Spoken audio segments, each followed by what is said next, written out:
time to do this in the middle of your residency. I appreciate it. My pleasure. We're interviewing Sunya, who is here from North Carolina, and we're in front of her artwork that she'll talk about in just a few minutes. But I wanted to start the interview by asking, how did you find out about this residency and what drew you to Mexico? Well, I have attended a number of creative capital workshops over the years. And in one particular one, that was an extended workshop several years ago in Charlotte. At the conclusion, when we were networking and sharing information, there was a young Latino artist who said, if anybody wants to go to Mexico for a residency, here's one that you might want to consider. So that was maybe 7 or 8 years ago. Wow. And I got the information, and I actually looked online at that time, and I thought, this sounds like something I would like to do, because I love residencies. And I just sort of tucked it away, but it's never been far from my mind. And this was just really the perfect time for me to do it. And I made a decision to do a residency where I could stay a little bit longer. I've done so many where I've had a week or 2 weeks, but that just, has not been enough time. And so I thought coming for a couple of months would give me longer time to focus on my project, do some self-reflection, maybe reset some of my goals, and recalibrate. Great. So you've been here you will have been here 2 months. Yes. And yes. You're more than halfway through now. Absolutely. Yes. It's funny how the residency gets into their brains somewhere, and then the right time happens. Like the kids go to college and the parents don't need care anymore. Like something shifts in their lives, and then suddenly, okay, now it's the right time. But it's amazing how many people come who said, "Oh yeah, I heard about this, many, many years ago." And I think, just as you said, I took care of my mother for a number of years. My daughters are both grown now. The youngest one has graduated from college and grad school and is well on her way to a career. And I feel really good about being able to take this time now for myself. It's great. Yeah. What a great role model you are to them. I hope so. Actually, they have been my greatest nieces. That's nice. Do you want to say more about that? Well, my oldest daughter has my grandboys, and she is a brilliant jewelry designer, very creative. She works, full time, taking care of her boys, but she has the most exquisite taste in design. Yes, I'm so proud of that. And then, my youngest one is got 2 degrees in communications and dance in undergrad, and has an MFA. And she's an exquisite dancer, and also she's a researcher. Mm-hmm. Wow, the apple didn't fall far from that tree. So you already speak Spanish, you're beautiful Spanish, and I think that people who are watching this interview are going to be curious, like, do I really need to know Spanish to come to Mexico and have a residency? And I thought you could speak to that. It is not necessary, but it is definitely preferable. And the reason I say that is because this is a very English-friendly community, but it's just very respectful to understand something about the language and to be able to communicate one-on-one in terms of that. And I have found that the people here have been very, very gentle and generous to me. If I have made some mistakes in my Spanish, they very gently correct it. And they're also very, very eager to help me to learn.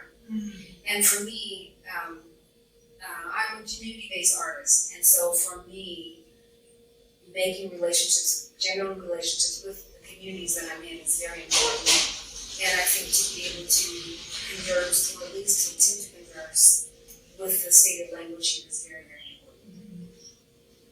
Well, I'm sure they appreciate it. I think feel so. like, you really want to be one of them, that you're not holding yourself apart from them. Exactly.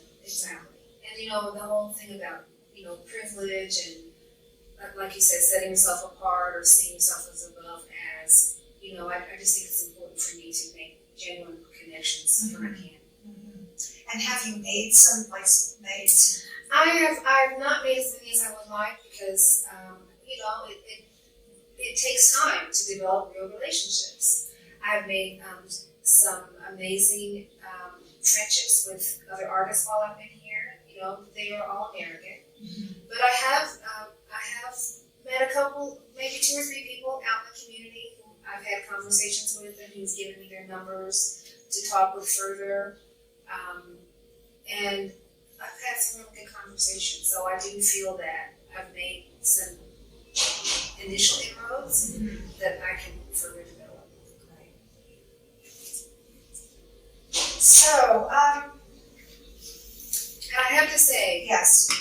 I have to take a moment to really thank my paternal grandfather for really instilling in me early on a love of language and especially Spanish. So you've been speaking since you're a girl? I have since he started teaching me Spanish when I was 2. Wow. And I did take it all through high school and college, but when you don't use the language, it's not the same. But I owe a lot to him. This is my grandmother's second husband. And he just loved me from the moment I was born. And just, really spent some extra time with me, talking to me about things that were important. And he had to know Spanish for his work in Kansas in the freight yards. Oh, interesting. And would come home and talk to me about it and share with me. So, and my parents always said that travel was such an important part of our education, and so they were good role models for us in terms of that. So I feel very thankful. Well, thanks for, what's his name? Let's give him Carl credit. Carl Payne. Carl Payne. Thank you, Carl. Yeah. So I'm curious what the residency was like for you as a woman of color.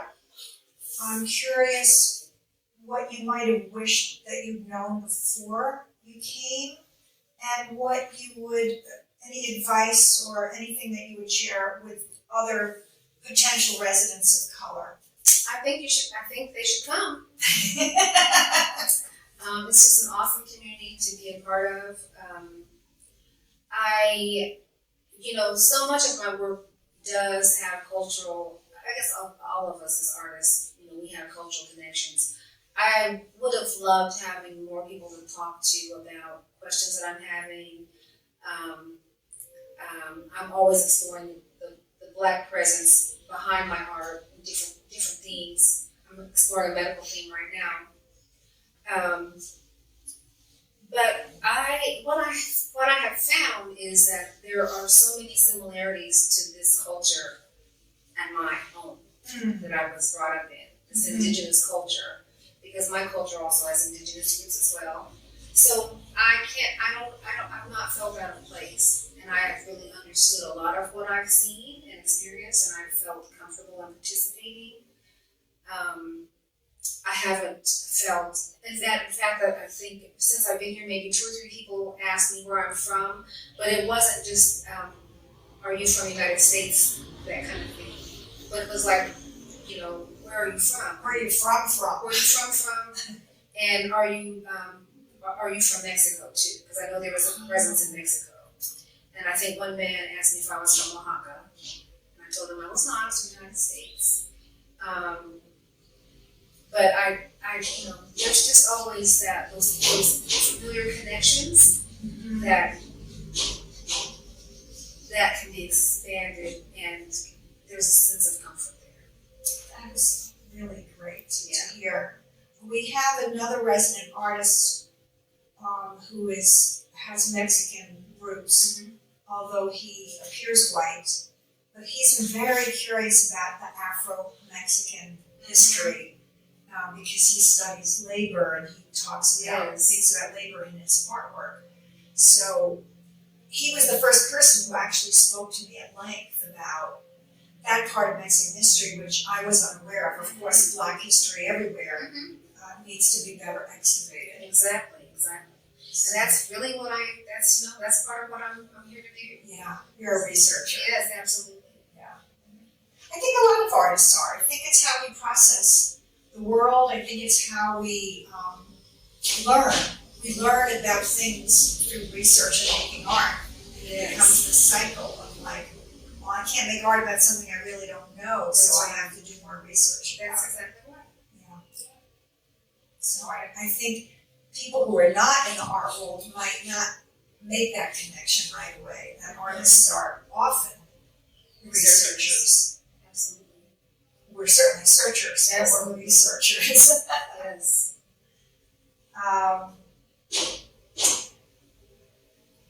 So we're going to talk at length in a little while about the process of your work, but if we can just sort of pull back for a moment and just let me ask you, what has your overall residency experience been like? What would you share with anyone who was thinking about coming? It's been marvelous, really. I just the openness and the generosity of everyone that I've met. You, of course, making everything accessible, making sure that I felt at home from before I got here until really that's so important. That nurturing. So I have really felt at home. I've really felt at home. It's just been a wonderful experience. I have not wanted or needed anything. It's amazing. Well, you feel so at home that you've talked to me about coming back. Yes, I'm coming Do you want back. to say anything more about that? I'm just gonna say I'm coming back. I'm coming back. Yeah. Someone told me that another textile artist I met said that there should be a warning sticker on the Chapala that says that once you come, you'll want to come back. So yeah, I'm excited. Well, you can be a poster girl. All right.